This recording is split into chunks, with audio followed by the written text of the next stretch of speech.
Kabil.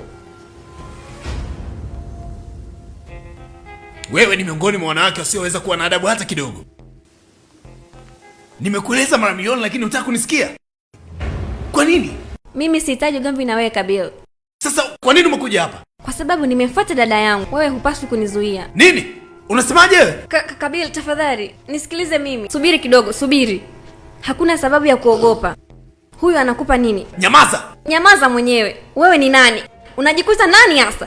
Kwa dakika 2 nitakurejeshea fahamu zako. Nimesema potea mara moja kabla sijainua mikono yangu. Ukiinua mkono wako nitauvunja. Mimi sio Meherin. Mimi ni Zara Khan. Dunia yote inanijua mimi. Kwa dakika 2 tu naweza kuharibu fahari wako ndani ya dakika 2 tu. Kabili, tafadhali kwa ajili ya Mwenyezi Mungu. Subiri kidogo. Ngoja tu yeye anachoweza kufanya ni